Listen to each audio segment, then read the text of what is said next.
आज हम एक बहुत ही दिलचस्प सफर पर निकलने वाले हैं थॉमस जे स्टैनली की मशहूर तहकीक द मिलियनेयर माइंड की रोशनी में। हम ये समझेंगे कि माली कामयाबी का असल राज क्या है। और सुनिए, ये सफर आमदनी का नहीं बल्कि सोच के अंदाज का है। तो सबसे पहला और सबसे बुनियादी सवाल, क्या वाकई अमीर लोगों की सोच आम लोगों से अलग होती है? यही वो सवाल है जो इस पूरी गुफ्तगू की बुनियाद है। और मैं आपको बताऊं, इसका जवाब शायद आपको थोड़ा हैरान कर दे। रिसर्च के मुताबिक असल फर्क पैसे में है ही नहीं। असल फर्क तो सोच में है, आदतों में है, और इस बात में है कि कोई जिंदगी को देखता कैसे है। और सच पूछिए तो माली तरक्की की पहली सीढ़ी इसी नुक्ते को समझना है। तो चलें सबसे पहले इसी बुनियादी फर्क को जरा खोलकर देखते हैं कि आखिर एक आम ज़हनियत और एक करोड़पति ज़हनियत में फर्क होता क्या है। यहां एक बहुत ही जबरदस्त मुवाजना है। आम ज़हनियत वो पैसा बचाने पर फोकस करती है, मतलब डिफेंस खेलती है, जबकि करोड़पति ज़हनियत वो पैसा बढ़ाने पर यानी ऑफेंस पर, वो बचत को सीधा सरमायाकारी में बदल देते हैं ताकि पैसा खुद नया पैसा बनाए। ये सिर्फ पैसे बचाने से कहीं आगे की बात है, बिल्कुल एक नए लेवल की सोच है।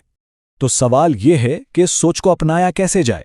बहुत सिंपल सा पहला कदम है, रोजाना की एक छोटी सी आदत, चाहे वो कुछ नया सीखना हो या एक बिल्कुल मामूली सी सरमायाकारी। असल चीज बस शुरुआत करना है। ठीक है, ज़हनियत तो समझ आ गई, लेकिन इसको हकीकत में कैसे बदला जाए? इसकी बुनियाद है एक चीज, मालियाती नज़्म-ओ-ज़ब्त।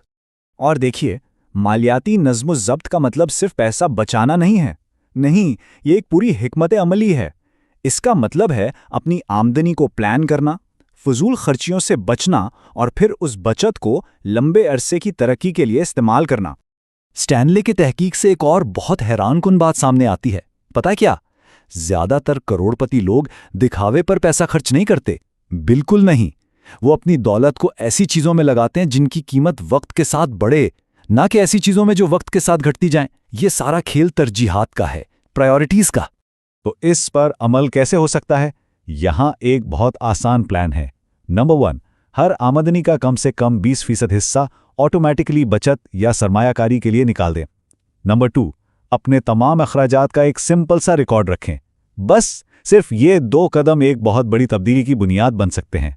और यही तो इस पूरी गुफ्तगू का निचोड़ है कि असल दौलत तो ज़हनियत और आदतों में छुपी है, सिर्फ बैंक अकाउंट में पड़ी रकम में नहीं। चलें अब अगले राज की तरफ बढ़ते हैं। ये वो चीज़ है जो तरक्की को और भी तेज कर देती है, यानी होशियार फैसलों के जरिए अपनी दौलत को बढ़ाना। देखें, एक आम गलतफहमी ये है कि कामयाब लोग रिस्क नहीं लेते। हकीकत इसके बिल्कुल उलट है। वो रिस्क से डरते नहीं बल्कि उसका गहराई से जायजा लेते हैं। इसे ऐसे समझें कि वो मार्केट से दूर भागने के बजाय एक अच्छी कंपनी पर रिसर्च करते हैं और इतनी ही रकम लगाते हैं जितना नुकसान वो बर्दाश्त कर सकते हैं। ये जुआ नहीं है, ये एक सोचा समझा कदम है। तो फिर एक सोचा समझा फैसला किया कैसे जाए? ये 3 स्टेप्स बहुत मददगार हो सकते हैं। कोई भी माली फैसला करने से पहले उसके शॉर्ट टर्म और लॉन्ग टर्म फायदे और नुकसानात को लिख लें। फिर इस पूरे जायजे की बुनियाद पर अगला कदम उठाएं। अब आते हैं आखिरी और शायद सबसे अहम सुतून की तरफ। ये वो फ्यूल है जो लंबे अरसे की तरक्की की गाड़ी को हमेशा चलाता रहता है, मुसलसल सीखने की आदत। कामयाब लोग कभी भी सीखना नहीं छोड़ते, चाहे वो किताबें पढ़ना हो, सेमिनार्स में जाना हो, किसी माहिर से रहनुमाई लेनी हो या कोई नई स्किल सीखनी हो। उनके लिए तरक्की का सफ़र कभी ख़त्म ही नहीं होता। और पता है, ये सब इतना मुश्किल भी नहीं। तहकीक बताती है कि रोज़ाना सिर्फ 30 से 60 मिनट अपने ऊपर लगाने से वाकई एक बहुत बड़ा फ़र्क पड़ सकता है। ये वक्त की एक छोटी सी सरमायाकारी है जिसका मुनाफा बहुत बहुत बड़ा है। तो चलिए अब इन सारे नुक्तों को जोड़कर देखते हैं कि कैसे एक कामयाब ज़हनियत एक बेहतर ज़िंदगी की बुनियाद बनती है। तो करोड़पति ज़हनियत के वो 4 बुनियादी सुतून क्या हैं?